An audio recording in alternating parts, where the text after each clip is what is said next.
ನಾನು ಈವರೆಗೆ ಪೆನ್ಷನಬಲ್ ಸ್ಯಾಲ್ರಿ ಬಗ್ಗೆ ವಿವರಣೆ ಕೊಟ್ಟಿದ್ದೀನಿ. ಈ ಫಾರ್ಮುಲಾ ಪೆನ್ಷನ್ ಲೆಕ್ಕಾಚಾರ ಮಾಡುವಾಗ ಈ ಫಾರ್ಮುಲಾಗೆ ಇನ್ನೊಂದು ಪ್ಯಾರಾಮೀಟರ್ ಅತ್ಯವಶ್ಯಕ.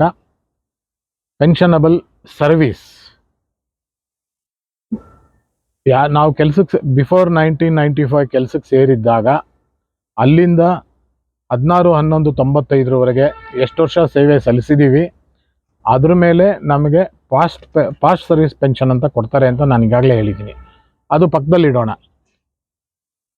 16/11/95 ನಾನು ಸಂಸ್ಥೆಗೆ 58 ವರ್ಷ ತುಂಬುವವರೆಗೆ ಎಷ್ಟು ವರ್ಷ ಸೇವೆ ಮಾಡಿದ್ದೀನಿ, ಅದು ಪೆನ್ಷನಬಲ್ ಸರ್ವಿಸ್ ಆಗಿ ಲೆಕ್ಕಕ್ಕೆ ತಗೊಳ್ತಾರೆ.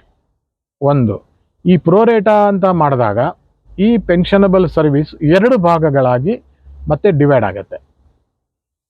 ಒಂದು 16/11/1995 ಆಗಸ್ಟ್ 2014 ಎಷ್ಟು ವರ್ಷ ಅಂದರೆ ಎಷ್ಟು ದಿನಗಳು ಸೇವೆ ಸಲ್ಲಿಸಿದ್ದೀರಾ ಡಿವೈಡೆಡ್ ಬೈ 365, ಅದು ನಿಮ್ಮದು ಪೆನ್ಷನಬಲ್ ಸರ್ವಿಸ್. ಇನ್ನು 1/9/2014 ನಂತರ 58 ವರ್ಷ ತುಂಬುವವರೆಗೂ ಎಷ್ಟು ದಿನಗಳು ನೀವು ಸೇವೆ ಸಲ್ಲಿಸಿದ್ದೀರಾ ಡಿವೈಡೆಡ್ ಬೈ 365. 2 ಸರ್ವಿಸ್ಗಳನ್ನ ನಿಮಗೆ ಈಗ ಸಿಕ್ತು. 16/11/1995 ಆಗಸ್ಟ್ 2014 ನೀವು ಸೇವೆ ಸಲ್ಲಿಸಿದ ಅವಧಿ, 1/9/2014 ನಂತರ 58 ವರ್ಷ ತುಂಬುವವರೆಗೆ ನೀವು ಸೇವೆ ಸಲ್ಲಿಸಿರುವ ಅವಧಿ. ಈ 2 ಕೂಡ ಪೆನ್ಷನಬಲ್ ಸರ್ವಿಸ್ ಅಂತ ಲೆಕ್ಕಕ್ಕೆ ತಗೊಳ್ತಾರೆ. ಇನ್ನು ಕೆಲವರು ಡೆಫರ್ಮೆಂಟ್ ಆಫ್ ಪೆನ್ಷನ್ ಅಂತ ಮಾಡಿರ್ತಾರೆ. 58 ವರ್ಷ ತುಂಬೋ ಮೊದಲೇ ಒಂದು ಅರ್ಜಿ ಹಾಕಿರ್ತಾರೆ, ನಾನು 2 ವರ್ಷ ಪೆನ್ಷನ್ ತಗೊಳಲ್ಲ, ನಾನು ಪೆನ್ಷನ್ ಅಕೌಂಟ್ಗೆ ಹಣವನ್ನು ಪಾವತಿಸ್ತಾ ಇರ್ತೀನಿ, 60 ವರ್ಷದವರೆಗೂ ನೀವು ನನ್ನ ಪೆನ್ಷನ್ ಅಕೌಂಟ್ಗೆ ನನ್ನ ದೇಣಿಗೆಯನ್ನು ಕಾಂಟ್ರಿಬ್ಯೂಷನನ್ನು ಜಮಾ ಮಾಡ್ತಾ ಇರಿ ಅಂತ ಹೇಳಿ ಅನುಮತಿ ತಗೊಂಡಿರೋರಿಗೆ 58 ವರ್ಷದ ಬದಲಾಗಿ 60 ವರ್ಷದವರೆಗೆ ವೇತನವನ್ನು ಪರಿಗಣಿಸಲಾಗುತ್ತೆ. ಇಲ್ಲಿ ಪೆನ್ಷನಬಲ್ ಸ್ಯಾಲರಿ ಕೂಡ 60 ವರ್ಷ ಕೊನೆಯ 60 ವರ್ಷ ತುಂಬುವ ಮೊದಲು 60 ತಿಂಗಳ ವೇತನವನ್ನು ಸರಾಸರಿ ಪೆನ್ಷನಬಲ್ ಸ್ಯಾಲರಿ ಅಂತ ಪರಿಗಣಿಸಲಾಗುತ್ತೆ. 58 ವರ್ಷದ ಬದಲಾಗಿ 60 ವರ್ಷ ಪರಿಗಣಿಸಲಾಗುತ್ತೆ. ಯಾರೆಲ್ಲ ಈ ಅನುಮತಿ ತಗೊಂಡಿಲ್ಲ ಅವರಿಗೆ 58 ವರ್ಷಕ್ಕೆ ಮುಗಿಯುತ್ತೆ. ಸೊ ಇಲ್ಲಿ ಒಂದು, ನಾನು ಮೊದಲೇ ನನಗೆ ವಿವರಿಸಿದ ಹಾಗೆ ಪೆನ್ಷನಬಲ್ ಸ್ಯಾಲರಿನ ಯಾವ ರೀತಿ ಲೆಕ್ಕಾಚಾರ ಮಾಡ್ತಾರೆ, 3 ಪ್ಯಾರಾಮೀಟರ್ನಲ್ಲಿ 58 ತುಂಬುವ ಮೊದಲ 60 ತಿಂಗಳ ಸರಾಸರಿಯನ್ನು ಒಂದು ಪ್ಯಾರಾಮೀಟರ್, 2ನೇ ಪ್ಯಾರಾಮೀಟರ್ ಆಗಸ್ಟ್ 2014 ಒಳಗಡೆ ಪಡೆದಂತಹ ಹೈಯೆಸ್ಟ್ ಸ್ಯಾಲ್ರಿಯನ್ನು, 2ನೇ ಪ್ಯಾರಾಮೀಟರ್ 1/9/2014 ನಂತರ 58 ವರ್ಷ ತುಂಬುವ ಮೊದಲು ಪಡೆದಂಥ ಹೈಯೆಸ್ಟ್ ಸ್ಯಾಲ್ರಿಯನ್ನು 3ನೇ ಪ್ಯಾರಾಮೀಟರ್ ಆಗಿ ತಗೊಳ್ತಾರೆ. 60 ತಿಂಗಳು ಸರಾಸರಿ ಮಾಡ್ತಾರೆ ಬಿಟ್ಟರೆ ಇನ್ನು 2 ಪ್ಯಾರಾಮೀಟರ್ನಲ್ಲಿ ಯಾವುದೇ ಸರಾಸರಿ ಮಾಡಲ್ಲ, ಕೇವಲ ಹೈಯೆಸ್ಟ್ ಸ್ಯಾಲ್ರಿ ತಗೊಳ್ತಾರೆ. 2ನೇದಾಗಿ ನಾನು ವಿವರಿಸಿರೋದು ಪೆನ್ಷನಬಲ್ ಸರ್ವಿಸ್. ಒಂದು, 16/11/95 ಹಿಂದಿನ ದಿನಗಳಲ್ಲಿ ಹಿಂದೆ ಎಷ್ಟು ವರ್ಷ ಸೇವೆ ಸಲ್ಲಿಸಿದ್ದಾರೆ ಅದರ ಮೇಲೆ ಪಾಸ್ಟ್ ಸರ್ವಿಸ್ ಪೆನ್ಷನ್ ಕೊಡ್ತಾರೆ.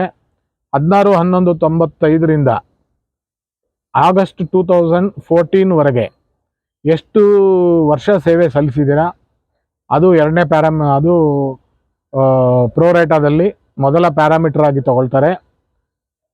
1/9/2014 ನಂತರ 58 ವರ್ಷ ತುಂಬುವ ಮೊದಲು ಎಷ್ಟು ವರ್ಷ ಸೇವೆ ಸಲ್ಲಿಸಿದ್ದೀರಾ ಅದು ಪ್ರೋರೇಟಾದಲ್ಲಿ 2ನೇ ಪ್ಯಾರಾಮೀಟರ್ ಆಗಿ ತಗೊಳ್ತಾರೆ.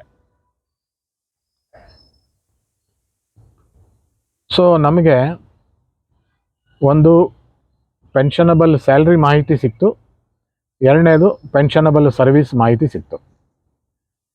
ಇನ್ನು ಪೆನ್ಷನ್ ಕ್ಯಾಲ್ಕುಲೇಷನ್ ಫಾರ್ಮುಲಾ, ಈ ಫಾರ್ಮುಲಾದಲ್ಲಿ ಯಾವುದು ಭವಿಷ್ಯ ನಿಧಿಯವರು ಯಾವುದು ಬದಲಾವಣೆಗಳನ್ನು ಮಾಡಿಲ್ಲ. ಸುಮಾರು ಜನಕ್ಕೆ ಇದ್ರ ಬಗ್ಗೆ ಅನುಮಾನ ಇತ್ತು, ಈ ಬದಲಾವಣೆ ಮಾಡ್ತಾರೆ ಇದರಿಂದ ನಷ್ಟ ಆಗುತ್ತೆ ನಮಗೆಲ್ಲ ಅಂತ.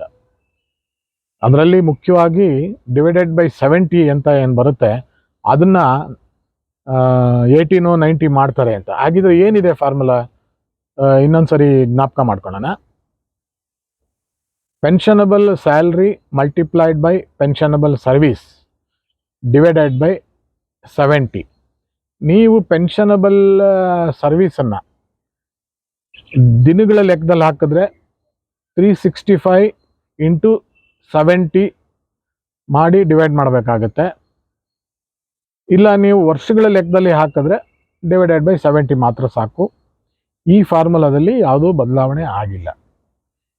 ಪ್ರೋರೇಟಾದಲ್ಲಿ ಇದೇ ಫಾರ್ಮುಲಾ ಬಿಫೋರ್ 14 ಒಳಗಡೆ ಇರುವಂತಹ ಮಾಹಿತಿ ಪ್ಯಾರಾಮೀಟರ್ಗೂ ಇದೇ ಅನ್ವಯಿಸುತ್ತೆ.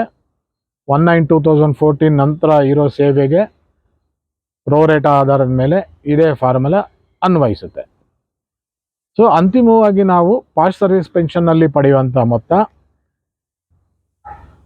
ಆಗಸ್ಟ್ 2014 ಒಳಗಡೆ ನಮಗೆ ಲೆಕ್ಕಾಚಾರ ಮಾಡಿದಾಗ ಸಿಗುವಂಥ ಪಿಂಚಣಿಯ ಮೊತ್ತ, 1/9/2014 ನಂತರ ಸಿಗುವ ಪಿಂಚಣಿಯ ಮೊತ್ತ, ಮೂರು ಕೂಡ ಒಟ್ಟುಗೂಡಿಸಿದ್ರೆ ಎಷ್ಟು ಮೊತ್ತ ಆಗುತ್ತೆ, ಆ ಮೊತ್ತವೇ ನಮ್ಮ ಹೈಯರ್ ಪೆನ್ಷನ್, ಹೆಚ್ಚುವರಿ ಪಿಂಚಣಿ ಆಗಿರುತ್ತದೆ.